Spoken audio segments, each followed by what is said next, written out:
Andrew Tate continues to throw around pathetic, childish, anti-free speech threats to sue his critics for defamation in failed attempts to silence them. This time, his silly attacks were targeted at journalist Matt Shea, who has released 2 damning documentaries about Tate, and now also a book alongside Jamie Tarson. Watch Matt's scathing response when a presenter for Good Morning Britain reads out a pathetic statement from Tate's spokesperson threatening him with legal action.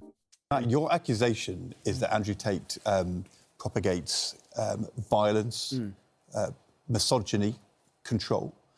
He, of course, disputes that. And I'm just going to read to you what his spokesperson said, and we'll see how you respond. A spokesperson for Andrew Tate said, Matt Shea is trying to make a name for himself by repeatedly lying about Andrew Tate, and he will be sued for defamation shortly. Anyone who has followed his career knows these are libelous lies from a failing journalist.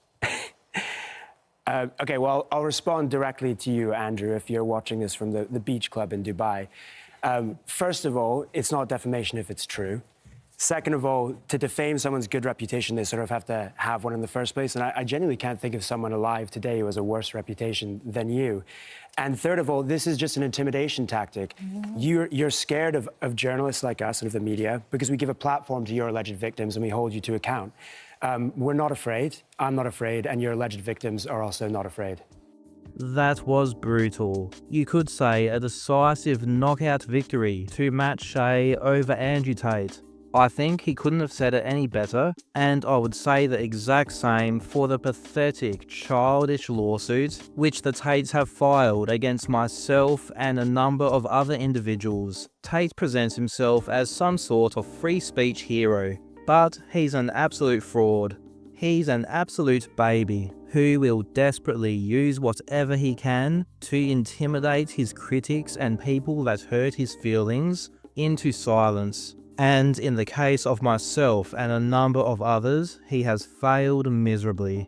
Since I started my channel, one thing that I've covered quite a lot is how Tate exploits and isolates the most desperate and vulnerable young men and boys in a cult-like environment. Matt gave a great description of this in this interview.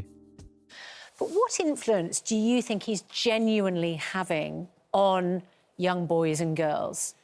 We're always a step behind what our children and our nephews are seeing, right? And they had been watching Andrew Tate for a long time before the public became aware of him. At one point in this country, over half of Gen Z men and boys had a positive view of Andrew Tate, with similar statistics all around the world, and that number goes higher when you go a little bit younger. It's almost impossible to overstate the influence he's had. What is appealing about him? Right. But if I went into a different algorithm, what would I see? So, when you're a young boy, especially in school, that environment is rife with jealousy of other men. It's a very competitive environment. Andrew Tate speaks directly to those young men. He gets them to double down on their insecurities. He says, no, you are weak. Other men are more successful than you. Oh. And the only way that you can get women, you can get rich, is to compete with those other men. Don't listen to your teachers because they're lying to you. They don't want you to know the truth. Don't listen to your parents. Don't listen to your therapist. Ditch your friends if they don't get on board with this, right? And instead, buy my courses, of course, and it is all about personal enrichment for him.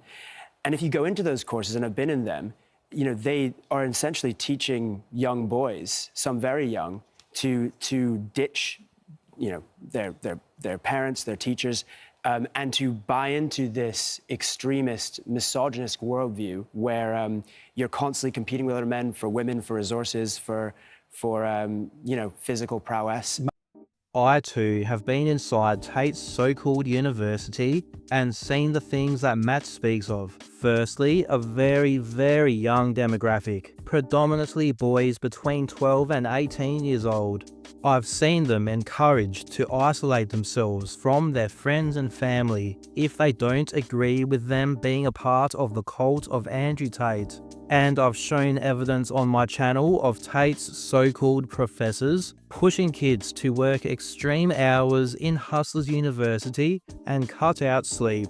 There is a serious issue of young lads today in their teens and early 20s having a pathetic victim mentality. Everything is too hard for men. Everything is too easy for women. Everything is the fault of women. Tate deliberately targets these kids with low self-esteem and amplifies this pathetic victim mentality and presents himself as the solution to all of their problems, real or perceived. If you give him $50 a month, join his fake university, and then keep giving him more money.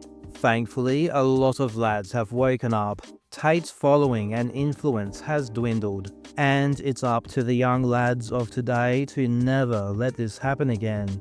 That's it for this video, just a short one. I found these clips worth talking about. I'll have some bigger projects coming soon. To support the production of the content on this channel as well as subscribing, you can join as a member or buy Gadget a coffee. The links are in the description.